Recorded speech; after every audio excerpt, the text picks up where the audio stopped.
जी कैफ 7 आज के लेक्चर का आगाज़ करते हैं। लेक्चर नंबर 47, चैप्टर हमारा चल रहा है चैप्टर 8। कल के लेक्चर में हमने स्टडी किया था वोटिंग सिस्टम और सर्विसेज। आज के लेक्चर में हम स्टडी करने जा रहे हैं प्रॉक्सी एंड रिप्रेजेंटेटिव का कंसेप्ट। वोटिंग सिस्टम में हमने ये स्टडी किया था कि किसी भी जो जनरल मीटिंग है, जनरल मीटिंग में वोटिंग सिस्टम है दो तरह के, यानी जो भी फैसला होगा, जो भी रेजोल्यूशन पास होगी, उस पर जो वोट्स कास्ट किए जाएंगे, तो वोट कास्ट करने के दो तरीके हैं, एक है शो ऑफ हैंड और एक है पोलिंग। ठीक है, जो प्रेफर्ड मेथड है वो कौन सा है? शो ऑफ हैंड, जो कि at first instance show of hand use किया जाता है। एट फर्स्ट इंस्टेंस का मतलब किसी भी मैटर के ऊपर कोई फैसला होना है तो पहले शो ऑफ हैंड के जरिए से फैसला किया जाएगा। हाँ, अगर चेयरमैन खुद से ऑप्ट करे या 10% वोटिंग पावर वाले शेयर होल्डर डिमांड करे तो फिर डायरेक्ट पोलिंग हो सकती है। ठीक है, वरना पहले शो ऑफ हैंड के जरिए से डिसीजन होगा। शो ऑफ हैंड में हर मेंबर का एक वोट होता है और प्रॉक्सी वोट कास्ट नहीं कर सकता। अच्छा, यहाँ पे कुछ स्टूडेंट कंफ्यूज हो जाते हैं कि हमने तो राइट ऑफ प्रॉक्सी में पढ़ा था कि प्रॉक्सी जो है वो वोट कास्ट कर सकता है। याद रखिए वो पोलिंग के कंटेक्स्ट में था। ठीक है, कि पोलिंग में प्रॉक्सी वोट कास्ट कर सकता है, शो ऑफ हैंड में प्रॉक्सी वोट कास्ट नहीं कर सकता। उसका एक वोट होगा और चेयरमैन काउंट करेगा वोट्स को और अनाउंस करेगा रिजल्ट को। रिजल्ट अनाउंस होने के बाद, रिजल्ट अनाउंस होने से पहले भी पोल को डिमांड किया जा सकता है और रिजल्ट अनाउंस होने के बाद भी पोल को डिमांड किया जा सकता है। कौन लोग पोल को डिमांड कर सकते हैं? दो, एक तो चेयरमैन खुद से ऑप्ट कर सकता है और दूसरा ऐसे मेंबर्स जिनके पास 10% वोटिंग पावर। अच्छा, 10% वोटिंग पावर में प्रॉक्सी भी शामिल है, यानी प्रॉक्सी का भी ये राइट है कि वो पोल डिमांड कर सकता है। वोट शो ऑफ हैंड में कास्ट नहीं करेगा, लेकिन पोल डिमांड करना चाहे तो प्रॉक्सी भी कर सकता है। फिर इसके बाद हमने पोलिंग में पढ़ा था। पोलिंग का क्या तरीकाकार होगा कि जब डिमांड किया जाएगा या चेयरमैन खुद ऑप्ट करेगा, पोलिंग कंडक्ट करवाई जाएगी और इसमें प्रॉक्सी जो है वो वोट कास्ट कर सकता है। हर मेंबर के वोट्स होंगे अकॉर्डिंग टू शेयर होल्डिंग, जितनी शेयर होल्डिंग जिसके यानी ज्यादा पेड अप शेयर कैपिटल होगा जिस मेंबर के पास, उसके वोट्स की तादाद ज्यादा होगी। ठीक है, और पोल कंडक्ट करवाया जाएगा with in 14 days of demand. ठीक है, ये हमने टाइम ऑफ टेकिंग पोल कल हमने स्टडी नहीं किया था शायद। हाँ जी, तो ये हम आज स्टडी करने जा रहे हैं। दो concept, time of taking poll और state of resolution passed at general meeting. अच्छा, इसमें इनको ध्यान से समझिएगा, खासतौर पर टाइम ऑफ टेकिंग पोल ये अक्सर एग्जाम में पूछ लेता है, कभी कभार ये भी पूछ सकता है, लेकिन कंपैरेटिवली ज्यादा है ये पूरा कंसेप्ट टेकिंग पोल। देखिए, पोल कॉलम की बात हुई थी, पोलिंग करवाने के लिए कुछ इंतजाम करने होते हैं जिसमें कुछ दिन लगते हैं, इसलिए लॉ ने टाइम दिया हुआ है 14 डेज का, यानी पोल कंडक्ट करवाया जाएगा 14 डेज के अंदर अंदर।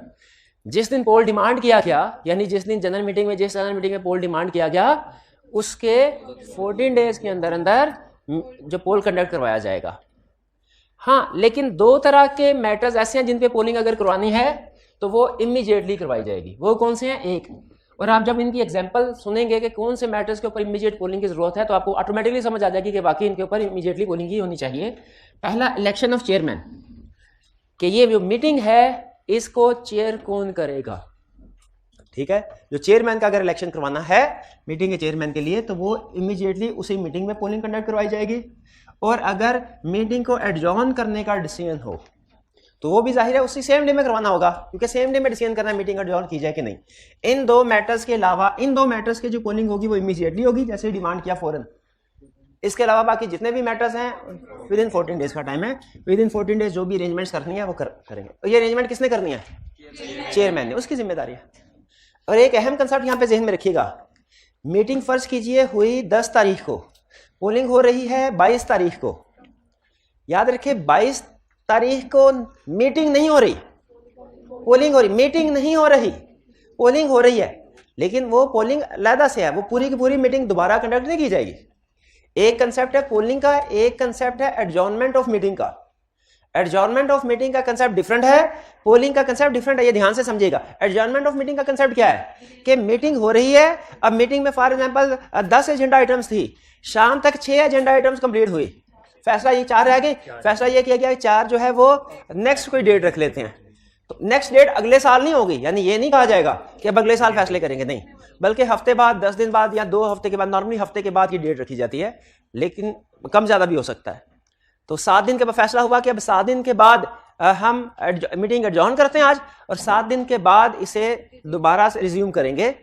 तो ये जो मीटिंग है, जो अब फर्ज कीजिए अगर आज 10 तारीख है, एडजॉर्न होके 17 तारीख को मीटिंग हो रही है, तो 17 तारीख को जो एडजॉर्न मीटिंग है ये भी मीटिंग है, मीटिंग का ही हिस्सा है ये भी मीटिंग। तो एडजॉर्न्ड मीटिंग एक जनरल मीटिंग है, जनरल मीटिंग का हिस्सा है, लेकिन पोलिंग जो है वो जनरल मीटिंग का हिस्सा नहीं। ये दोनों में डिफरेंशिएशन आपको इसलिए करवा रहा हूं कि लॉ ने एक जगह पे लिखा हुआ है, क्या लिखा है कि status of resolution pass polling के जरिए, जैसे फर्ज कीजिए आज है 10 तारीख और एग्री हुआ कि पोलिंग डिमांड की जाएगी, पोल कंडक्ट करवाया गया 22 तारीख को, 22 जून को पोलिंग कंडक्ट करवाई गई और 10 तारीख एक मैटर के ऊपर पोलिंग डिमांड की गई, फैसला हुआ 22 जून को पोलिंग करवाई जाएगी।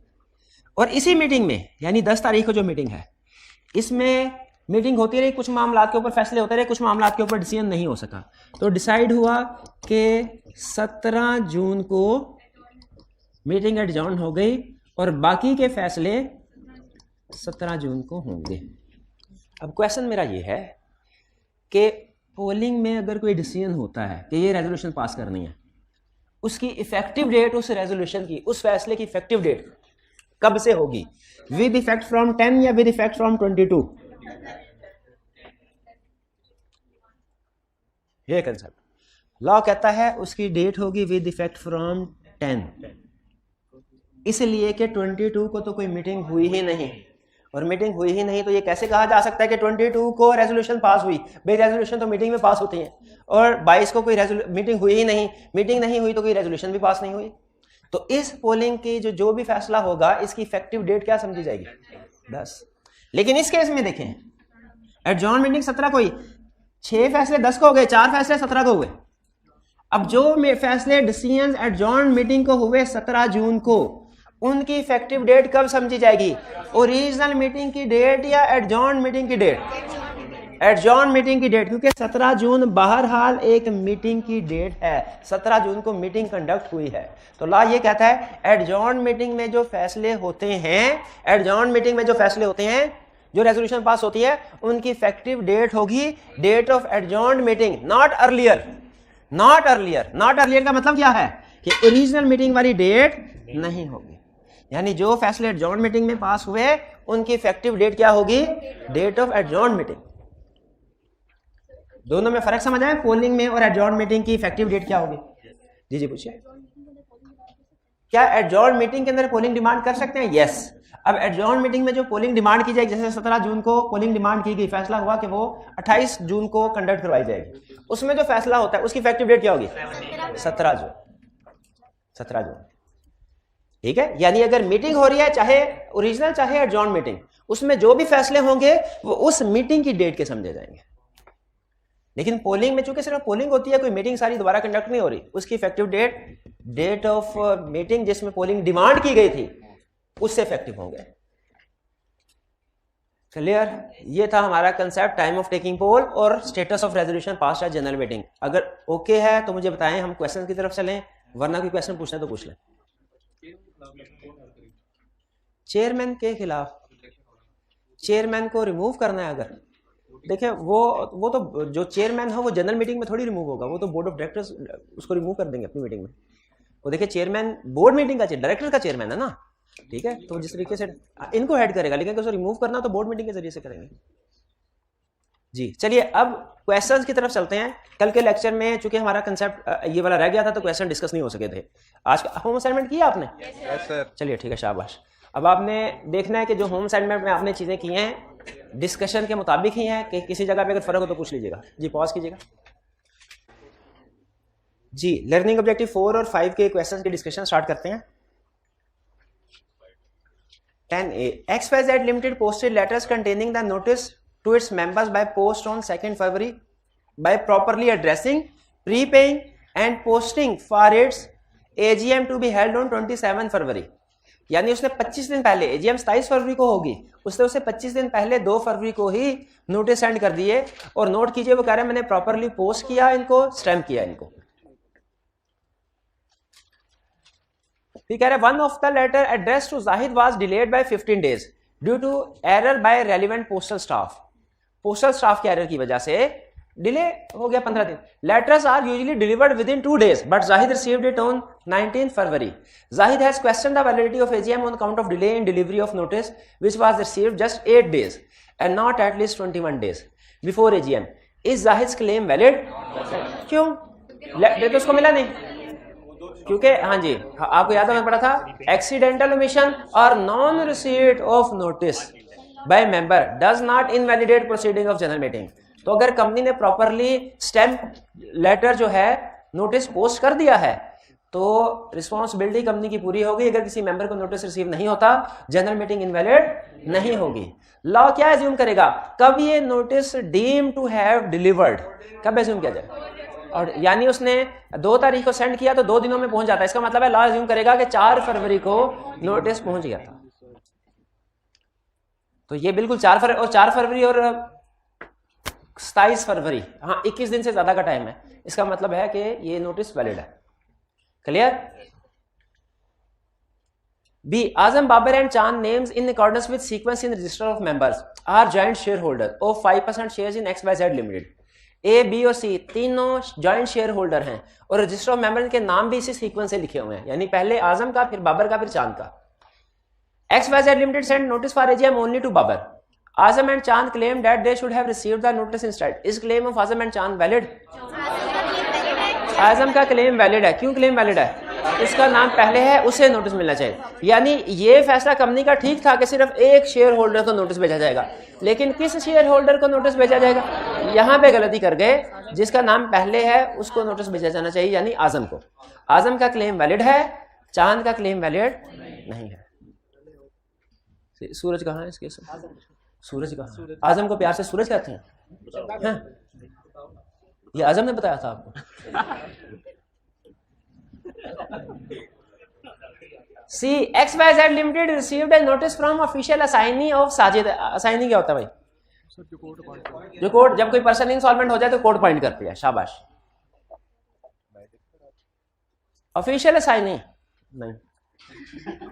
One of its members informing XYZ Limited of insolvency of Sajid and his appointment as official assignee with relevant particulars and documents।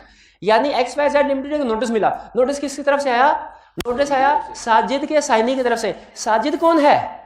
Sajid share holder है कंपनी का। उसके असाइनी ने, उसके लिक्विडेटर ने नोटिस भेजा कि भाईजान ये इंसॉल्वेंट हो गया है, अब इसकी जगह पे सारी कम्युनिकेशन आपने मेरे साथ करनी है। और इसने रेलिवेंट डॉक्यूमेंट्स भी सेंड कर दिए जिसमें कोर्ट का ऑर्डर भी होगा।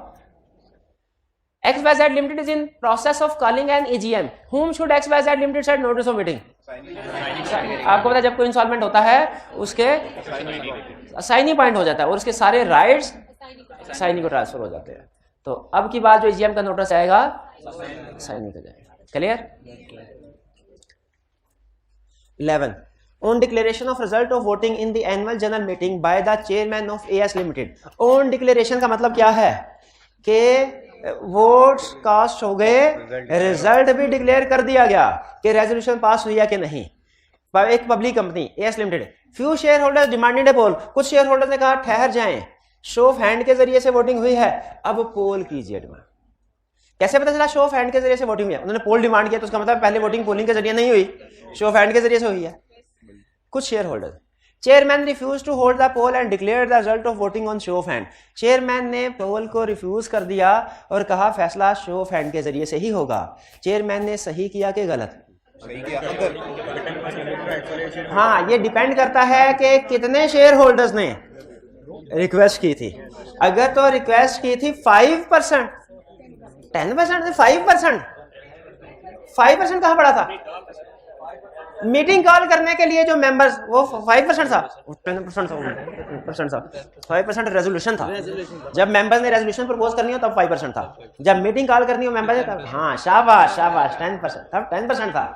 तो यहाँ पे भी पोलिंग कॉल करने के लिए भी 10%। अगर तो जो फ्यू शेयर होल्डर्स हैं ये इनके पास 10% वोटिंग पावर थी तो फिर चेयरमैन ने गलत किया, और अगर 10% वोटिंग पावर नहीं थी, इससे कम थी, तो फिर चेयरमैन ने बिल्कुल ठीक किया। अच्छा, अगर 7% वोटिंग पावर होती है इनके पास, लेकिन चेयरमैन कहता चलो करवाते हैं पोलिंग, तो सही करवा सकता है, उसके अपने पास भी पावर है, उसके अपने पास पावर नहीं है। करवा सकता है वो। हाँ जी, यानी जी how would you assess whether or not the chairman decision of not holding poll was valid? How would you assess? हम असेस करेंगे on the basis of number of, on the basis of share holding by share holders. Explain whether the chairman can delay the holding of poll to a date subsequent to the date of AGM.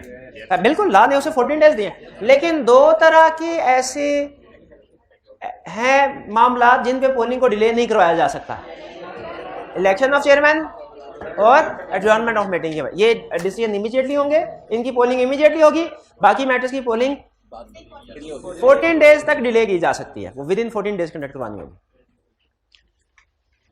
12. Mr. Shkil has significant shareholding in various public and private companies. He is not satisfied with some of the resolution passed by such companies by show of hands.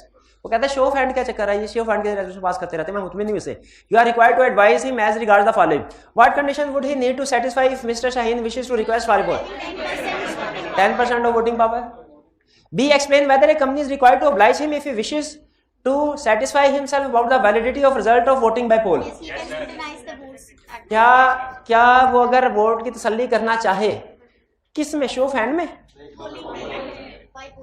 Bye पोल लिखा हुआ है, शाबाश polling. तो कहता बिल्कुल, chairman और representative of members can scrutinise vote. Scrutinise का मतलब गिनती गिनेंगे, वो जब बैलेट बॉक्स खोला जाएगा उसमें से वोट्स बरामद होंगे, एक एक करके उनको गिनेंगे, तो साथ में रिप्रेजेंटेटिव मेंबर्स का भी रिप्रेजेंटेटिव हो सकता है। क्लियर हो गया? Next question. Maria limited AGM was scheduled and conducted on 17th August 2020, in which a resolution for change of registered office was among the other business to be transacted. However, the meeting was adjourned to 31st August 2020. यानी original meeting हुई थी 17 को, फिर adjourned meeting हुई 31 को, and then the resolution for change of registered office was passed. Original meeting 17 को ही, उसमें एक रेजोल्यूशन पास करनी थी चेंज ऑफ रजिस्टर्ड ऑफिस की, 17 को नहीं। मीटिंग एडजॉर्न हुई 30 को, पास हुई 30 को, 31 को। When will this resolution be deemed to have been passed? 31 original meeting की डेट नहीं। क्यों नहीं भला? क्योंकि ये एडजॉर्न मीटिंग का केस है, पोलिंग का केस नहीं है। एडजॉर्न मीटिंग पे जो भी रेजोल्यूशन पास होंगी वो एज इफेक्टिव हैं जैसा कि ओरिजिनल मीटिंग पे पास हो, लेकिन उनकी डेट जो इफेक्टिव होगी वो डेट ऑफ एडजॉर्न मीटिंग होगी, नॉट अर्लियर। ऐसे क्लियर? क्वेश्चंस हो गए, चले।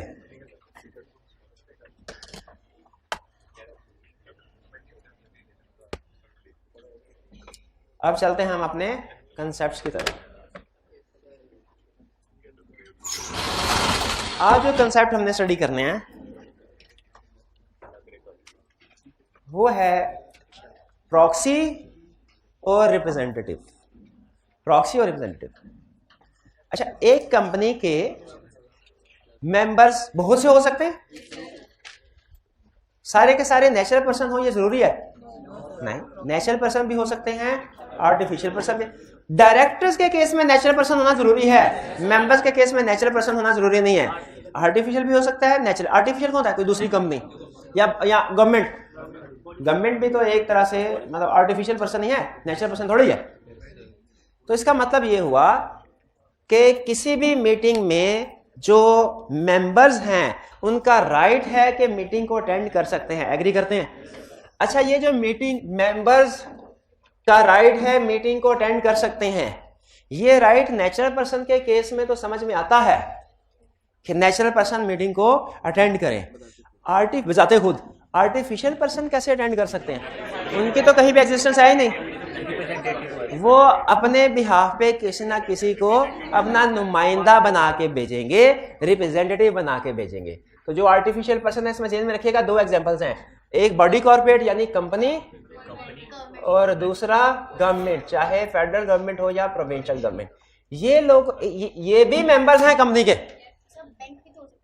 बैंक भी बॉडी कॉर्पोरेट है, बैंक भी बॉडी कॉर्पोरेट है। ये कंपनी के मेंबर्स तो हैं लेकिन कंपनी की जनरल मीटिंग को अटेंड नहीं कर सकते, डायरेक्टली नहीं कर सकते, पर्सनली नहीं कर सकते, खुद से नहीं कर सकते, फिजिकली अटेंड नहीं कर सकते। तो फिर क्या करें? फिर क्या करें? अपने बिहाफ पे किसी को अपना नुमाइंदा अपॉइंट कर दें। इसे कहते हैं रिप्रेजेंटेटिव। लफ्ज रिप्रेजेंटेटिव अलग कंसेप्ट है। एक और लफ्ज है प्रॉक्सी। इसका मतलब कुछ और है। पहले बताइए रिप्रेजेंटेटिव का मतलब समझ आ गया? रिप्रेजेंटेटिव कौन है? आर्टिफिशियल पर्सन नहीं, रिप्रेजेंटेटिव। हाँ, आर्टिफिशियल पर्सन की जगह पे, आर्टिफिशियल पर्सन के बिहाफ पे कोई भी नेचुरल पर्सन जब मीटिंग को अटेंड करने के लिए जाएगा तो उसे क्या कहेंगे? ये कौन है? ये रिप्रेजेंटेटिव है इस कंपनी का, इस गवर्नमेंट का, इस बॉडी कॉर्पोरेट का, ये रिप्रेजेंटेटिव है। अच्छा ये बताइए, आर्टिफिशियल पर्सन किसी को अपना नुमाइंदा अपॉइंट कर सकती है क्या? नेचुरल पर्सन को हो सकता है जिस दिन मीटिंग को उसे कोई अरशद काम आ पड़ा या उसकी तबीयत खराब हो जाए, मर जाए नहीं, खराब हो, तो क्या वो नेचुरल पर्सन किसी को अपना नुमाइंदा बना के मीटिंग अटेंड करने के लिए भेज सकता है? इसका जवाब है यस, भेज सकता है। एक दिन पहले तो मैंने कहा ही नहीं है, एक दिन पहले नहीं कहा मैंने, वैसे कहा एग्जाम में, ठीक है? तो बना के भेज। इस नुमाइंदे को कहते हैं प्रॉक्सी। लफ्ज प्रॉक्सी में और रिप्रेजेंटेटिव में फर्क ज़हन में रखिएगा। प्रॉक्सी है नेचुरल पर्सन ने जो अपॉइंट किया हो कि उस नेचुरल पर्सन की जगह पे जाके मीटिंग अटेंड करेगा, वो है प्रॉक्सी। और अगर किसी आर्टिफिशियल पर्सन ने अपॉइंट किया हो किसी बंदे को, उसे कहेंगे रिप्रेजेंटेटिव। असल में एक फर्क होता है। हालांकि बुक में एक जगह पे ना उसने कुछ इस तरीके से लिखा हुआ है कि रिप्रेजेंटेटिव को भी प्रॉक्सी वाले कंसेप्ट में ऐड कर दिया, हालांकि अलग होना चाहिए। फर्क क्या है दोनों में भला? प्रॉक्सी के लिए प्रॉक्सी फॉर्म यूज होता है, जबकि किसी को रिप्रेजेंटेटिव अपॉइंट करने के लिए पावर ऑफ अटॉर्नी यूज होता है। उसके लिए प्रॉक्सी फॉर्म नहीं है। प्रॉक्सी फॉर्म कब यूज होता है? जब कोई नेचुरल पर्सन अपने बिहाफ पे किसी और नेचुरल पर्सन को कहे जाके मीटिंग अटेंड करो में, और जो रिप्रेजेंटेटिव है ये कब अपॉइंट होता है?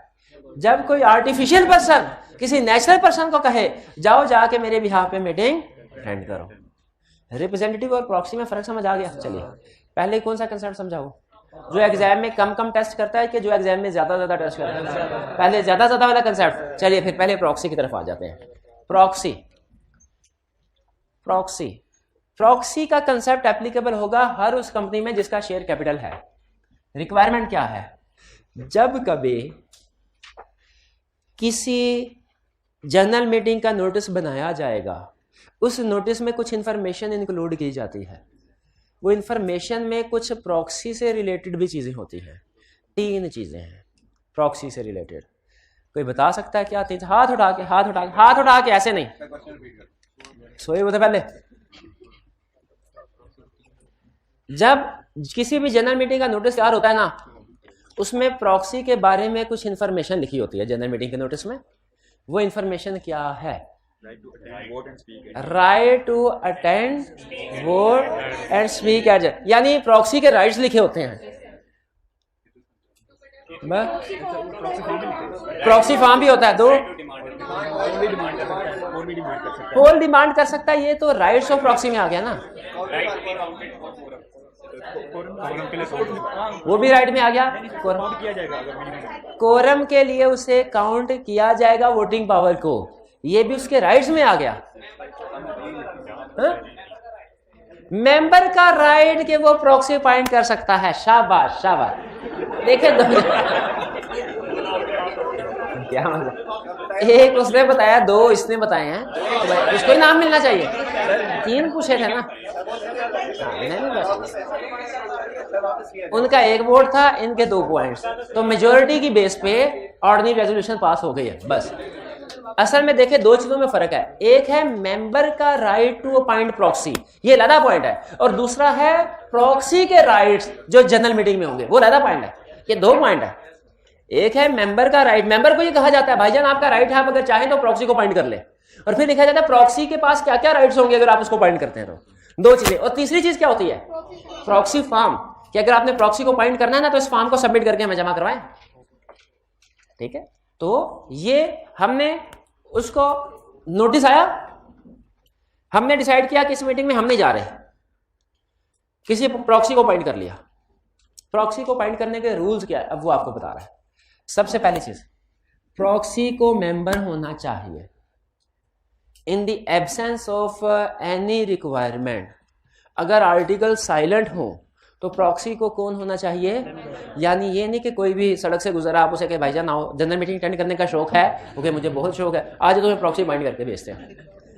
प्रॉक्सी को भी मेंबर, हाँ अगर अगर अगर आर्टिकल्स में लिखा हुआ है कि नॉन मेंबर को भी प्रॉक्सी पॉइंट किया जा सकता है, तो लॉ कहता है उस सूरत में नॉन मेंबर भी प्रॉक्सी पॉइंट होगा। ये बात लाजमी याद रखिएगा, केस स्टडी में वो पूछेगा कि मेंबर्स ने इतराज किया है कि ये नया बंदा कौन है, इसको तो पहले कभी हमने देखा ही नहीं, पता चला वो जो मिस्टर हमीद साहब थे इनका प्रॉक्सी है, तो कहेगा बताइए ये अपॉइंटमेंट वैलिड है कि नहीं? तो आप क्या कहेंगे? आप कहेंगे अगर आर्टिकल साइलेंट है तो फिर ये अपॉइंटमेंट वैलिड नहीं है प्रॉक्सी की। हाँ, अगर आर्टिकल्स अलाउ करते हैं तो एक नॉन मेंबर को भी प्रॉक्सी पॉइंट किया जा सकता है। इस सूरत में दोनों बातें लिखनी होगी, अगर आर्टिकल साइलेंट है तो क्या होगा, और अगर आर्टिकल्स अलाउ करते हैं तो क्या होगा। तो पहला रूल क्या पड़ा प्रॉक्सी से रिलेटेड?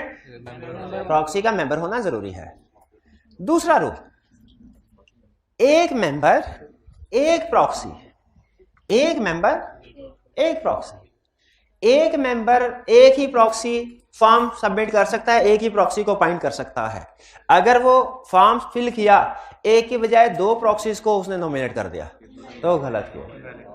अगर एक मेंबर एक से ज्यादा प्रॉक्सी फॉर्म सबमिट करवाता है तो पहले वाला वैलिड, दूसरे वाला वैलिड के दोनों वैलिड? दोनों ही वैलिड नहीं है। अब केस स्टडी में कहेगा मिस्टर ए मेंबर है, उसके पास 1 लाख शेयर हैं, 60,000 शेयर के लिए उसने मिस्टर बी को अपॉइंट किया प्रॉक्सी, 40,000 शेयर के लिए मिस्टर सी को प्रॉक्सी अपॉइंट किया। बताइए कौन से प्रॉक्सी फॉर्म वैलिड है? कोई भी नहीं, क्योंकि एक मेंबर सिर्फ एक प्रॉक्सी को अपॉइंट कर सकता है। अगर एक से ज्यादा मल्टीपल प्रॉक्सी फॉर्म सबमिट करवाता है ऑल विल बी वैलिड। अब केस स्टडी में आपसे यही कहेगा कि एक मेंबर है, उसने एक प्रॉक्सी फॉर्म सबमिट करवाया 10 तारीख को, एक करवाया 15 तारीख को, तो कंपनी सेक्रेटरी ने कहा 10 वाला पहले वाला एक्सेप्ट करेंगे, बाद वाला कैंसिल कर देंगे।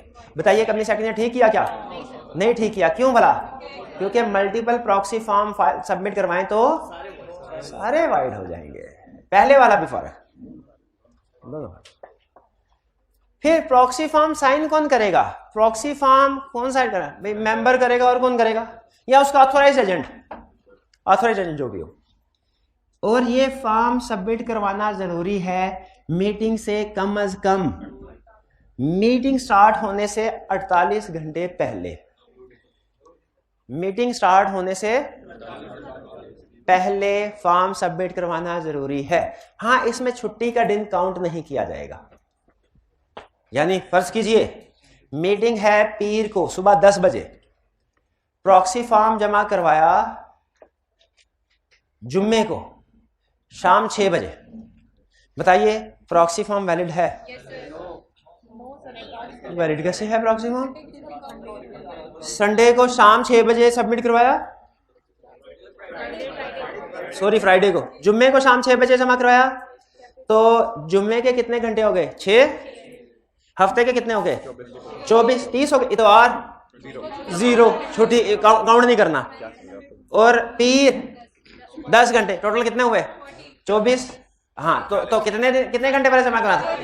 48 आवर्स। इसका मतलब है 48 आवर्स से कम टाइम रह गया था जब जमा करवाया, ये प्रॉक्सी फॉर्म एक्सेप्ट नहीं कराया जाए। हाँ, यही अगर जुम्मे को सुबह 6 बजे करवाया होता फिर वैलिड होता, फिर वैलिड होता।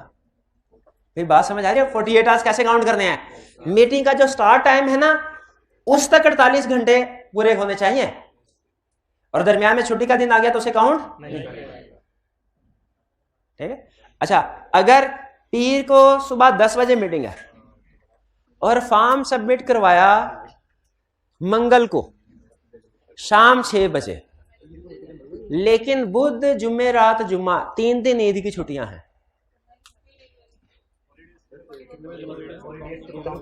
मंगल को शाम 6 बजे, मंडे को अगले मंगल को शाम 6 बजे और अगले पीर को मीटिंग है 10 बजे, बुध जुम्मे रात जुम्मा ईद की 3 छुट्टियां। तो वैलिड है कि नहीं है? वैलिड, वैलिड नहीं है।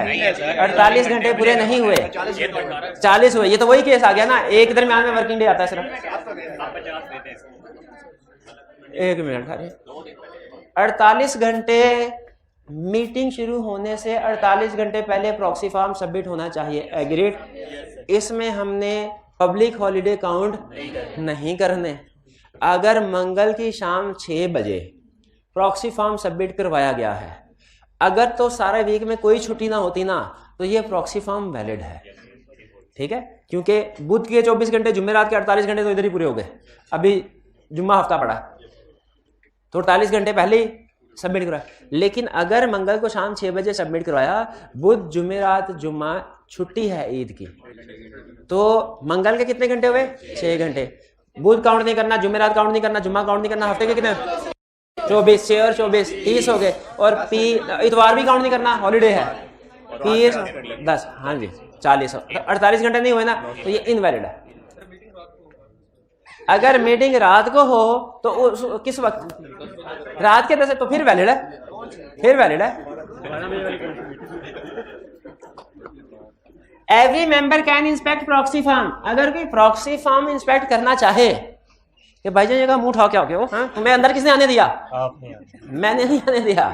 तो वो कहेगा सर आप मेरा प्रॉक्सी फॉर्म देखना चाहते हैं, देख सकते हैं, मैं प्रॉक्सी हूं, मैं घूमता फिरता नहीं आया। अगर कोई दूसरा मेंबर किसी को शक हो, दहशतगर्द तो नहीं आ गया कोई, और उसका प्रॉक्सी फॉर्म चेक करना चाहे, चेक कर सकते हैं कि नहीं कर सकते? बिल्कुल चेक कर सकते हैं।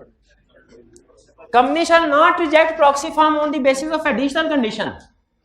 अगर देखें, जो लॉ ये कहता है कि जो हमने रिक्वायरमेंट्स ये लिख दी है ना, प्रॉक्सी से रिलेटेड सिर्फ यही रिक्वायरमेंट्स है, कंपनी अपनी तरफ से कोई एडिशनल रिक्वायरमेंट ऐड नहीं कर सकती। अगर कोई ऐसी रिक्वायरमेंट होगी तो उसे नल एंड वाइड करार दे। जैसे अगर कंपनी अपनी तरफ से रिक्वायरमेंट ऐड कर ले कि जी 48 घंटे नहीं 72 घंटे पहले सबमिट करवाए, और अगर कोई 50 घंटे पहले सबमिट करवाए तो कंपनी के हमने एक्सेप्ट नहीं करना, ठीक है। तो इस केस में लॉ ये कहता है कि कंपनी प्रॉक्सी से रिलेटेड कोई एडिशनल कंडीशन इंपोज नहीं कर सकती, प्रॉक्सी से रिलेटेड। और अगर कोई एडिशनल कंडीशन इंपोज कर भी दे तो उसकी पाबंदी करना शेयर होल्डर पे लाजिम नहीं, और कंपनी अगर शेयर होल्डर पाबंदी नहीं करता उसकी, कंपनी उसका प्रॉक्सी फॉर्म रिजेक्ट नहीं करेगी। एडिशनल कंडीशन का पॉइंट याद रहेगा। नेक्स्ट, प्रॉक्सी के राइट्स क्या हैं? सर ये 48 आवर्स जो है इससे पहले वैलिड होगा, इसके बाद वैलिड होना है? 48 आवर्स से पहले जमा करवाना जरूरी है मीटिंग के। जी बिल्कुल, मीटिंग, हाँ जी, उसके बाद इनवैलिड है। यानी आपने लेट नहीं होना, ठीक है, लेट नहीं होना, कोशिश करनी है मीटिंग से तकरीबन 2 दिन पहले प्रॉक्सी फॉर्म जमा करवा दें, लेट नहीं होना। 3 दिन पहले करवा सकते हैं, 4 दिन पहले करवा सकते हैं, 5 दिन पहले करवा सकते हैं, 1 दिन पहले नहीं करवा सकते, ठीक है, 1.5 दिन पहले भी नहीं करवा सकते।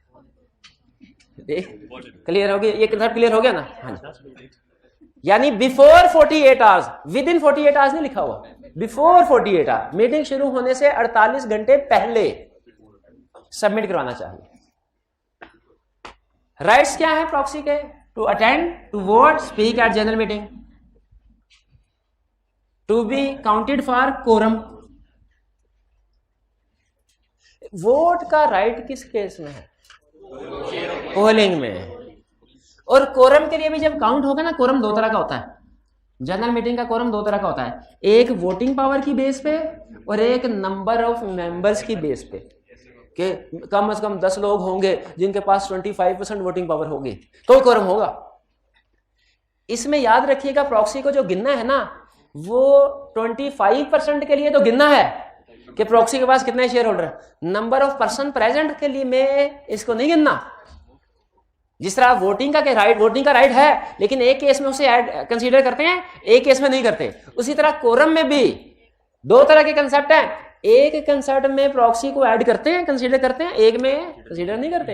ये हम पढ़ेंगे आगे पढ़ेंगे, ठीक है। तो मैंने इसलिए आपको शेयर कर दिया कि उधर जाके फिर उसी तरह परेशान ना इधर हो गए थे कि सर आपने तो पढ़ाया था प्रॉक्सी का राइट है वोट कास्ट करने, तो ये शो ऑफ हैंड में क्यों लिखा proxy can not vote? Confuse हो गए थे ना थोड़ी देर के लिए। फिर मैंने बताया नहीं, वो कंसेप्ट तो पोलिंग के लिए था। उसी तरह आगे चल के जब हम पढ़ेंगे कि कोरम के लिए प्रॉक्सी को काउंट करना है, तो फिर ये भी पढ़ेंगे कि परसेंटेज में जब कोरम देख रहे होंगे ना, तब प्रॉक्सी को काउंट करना है, जब नंबर्स में देख रहे होंगे प्रॉक्सी को काउंट नहीं करना। प्रॉक्सी का राइट है टू डिमांड पोल, पोल को डिमांड करना चाहे तो कर सकता है। और फिर articles can not change rights of proxy, article अगर चाहे तो प्रॉक्सी के राइट को चेंज, आर्टिकल में अगर लिखा हो कि प्रॉक्सी बाकी को तो काम कर सकता है, पोल डिमांड नहीं कर सकता, तो ये आर्टिकल्स की प्रोविजन वैलिड है, वॉइड है। शाबाश, प्रॉक्सी के राइट्स क्लियर हो गए। एग्जाम में ज्यादातर क्वेश्चन किस पोर्शन में से आते हैं? प्रॉक्सी में से। प्रॉक्सी फॉर्म पे साइन कौन करेगा? मेंबर। रिप्रेजेंटेटिव किसी को अपॉइंट करना है, उसकी पावर ऑफ अटॉर्नी पे कौन साइन करेगा? कंपनी साइन करेगी। कंपनी के कौन से हाथ होते हैं? किस हाथों से कंपनी साइन करेगी? कंपनी नहीं करेगी, कंपनी नहीं करेगी, कंपनी के authorised officer, board of director से, बोर्ड ऑफ डायरेक्टर की ऑथोराइजेशन से अपॉइंटमेंट होगी। ठीक है, तो अगर रिप्रेजेंटेटिव है, रिप्रेजेंटेटिव के केस में पावर ऑफ अटॉर्नी दिया जाएगा किस बंदे को? जो बंदा हो।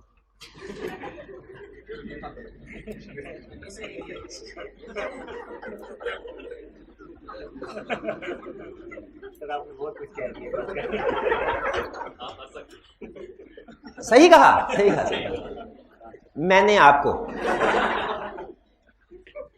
रिप्रेजेंटेटिव पॉइंट करने के लिए प्रॉक्सी फॉर्म नहीं बल्कि पावर ऑफ अटॉर्नी। एक क्वेश्चन में उसने वर्ड प्रॉक्सी फॉर्म यूज कर लिया, कंटेक्स्ट नहीं था उसका ठीक, लेकिन आपने क्वेश्चन की रिक्वायरमेंट को समझ लेना कि वो क्या पूछना चाह रहा है। उसने कहा कि हमने किसी को प्रॉक्सी पॉइंट करना है तो पावर ऑफ अटॉर्नी कितना अरसा पहले सबमिट करवाना चाहिए, तो हमने उसे ये नहीं कहना कि इसमें तो पावर ऑफ अटॉर्नी होता नहीं, प्रॉक्सी फॉर्म है, बल्कि जो उसने टाइम पूछा है वो बताना चाहिए कि मीटिंग स्टार्ट होने से कम 48 घंटे पहले सबमिट करवा देना चाहिए।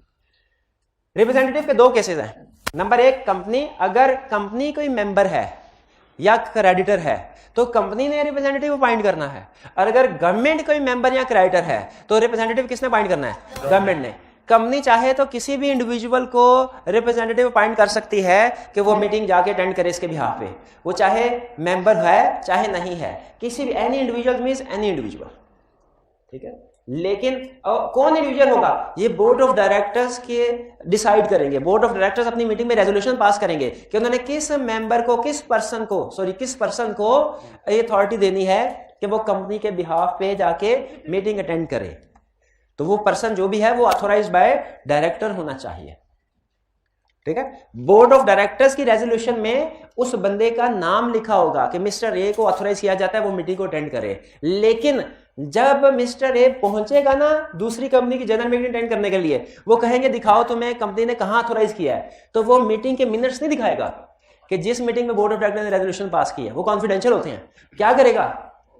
क्या दिखाए? वो पावर ऑफ अटॉर्नी दिखाएगा, पावर ऑफ अटॉर्नी दिखाएगा। फिर इसके जो रिप्रेजेंटेटिव होगा इसके सेम राइट्स और पावर्स होंगे जो कंपनी के हैं, यानी कंपनी के जो भी राइट्स हैं, जो भी पावर्स हैं, किसी को रिप्रेजेंटेटिव अपॉइंट किया तो उसके भी वही राइट्स होंगे। गवर्नमेंट ने इसी तरह किसी भी इंडिविजुअल को चाहे तो रिप्रेजेंटेटिव अपॉइंट कर सकती है, गवर्नमेंट खुद ऑथोराइज करेगी। गवर्नमेंट का अपना प्रोसीजर, गवर्नमेंट की बोर्ड मीटिंग थोड़ी होती है। गवर्नमेंट का कोई ना कोई ऑफिशियल होगा, सेक्रेटरी होगा जो कि किसी पर्सन को नॉमिनेट कर देगा कि आप गवर्नमेंट के बिहाफ पे जाके मीटिंग अटेंड कीजिए।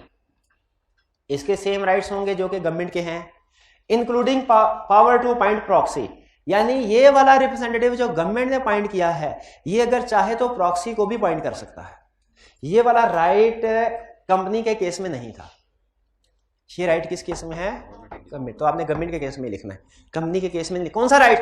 हाँ, अगर आपसे कोई पूछे कि क्या रिप्रेजेंटेटिव प्रॉक्सी को अपॉइंट कर सकता है, आपने कहना है अगर अपॉइंटेड बाय गवर्नमेंट है तो प्रॉक्सी को अपॉइंट कर सकता है। क्लियर हुआ? दो कंसेप्ट स्टडी किया आज हमने, एक कौन सा किया? प्रॉक्सी, और दूसरा रिप्रेजेंटेटिव का। ठीक है, प्रॉक्सी कोई नेचुरल पर्सन अगर किसी को खुद मीटिंग अटेंड नहीं कर सकता, किसी को अपॉइंट करना चाहे उसके लिए प्रॉक्सी का कंसेप्ट है, और अगर आर्टिफिशियल पर्सन जो कि खुद कभी भी मीटिंग को अटेंड नहीं कर सकता वो किसी को अपॉइंट करना चाहे उसके लिए प्रॉक्सी के रूल्स क्या जल्दी से बताइए। प्रॉक्सी का एक मेंबर होना लाजमी है unless articles allow non member to be appointed. फिर प्रॉक्सी फॉर्म, एक मेंबर एक ही फॉर्म सबमिट कराएगा, मल्टीपल फॉर्म सबमिट कराएगा, सारे वाइड हो जाएंगे। मीटिंग स्टार्ट होने से 48 आवर्स पहले सबमिट करवाना है, ऑथोराइज्ड बाय मेंबर और उसका एजेंट होने चाहिए, साइंड बाय। और कंपनी एडिशनल कंडीशन इंपोज नहीं कर सकती। अगर कोई एडिशनल कंडीशन इंपोज करेगी मेंबर्स के लिए उसको मानना लाजमी नहीं है, ना ही कंपनी इस बेस पर रिजेक्ट करेगी कि मेंबर ने एडिशनल कंडीशन को नहीं माना। राइट्स प्रॉक्सी के हम पहले भी पढ़ चुके हैं। क्लियर ये कंसेप्ट? चलिए ये होम असाइनमेंट नोट कर लीजिए। ये था हमारा आज का लेक्चर, यहाँ पे आज का लेक्चर खत्म करते हैं हम। अल्लाह हाफिज।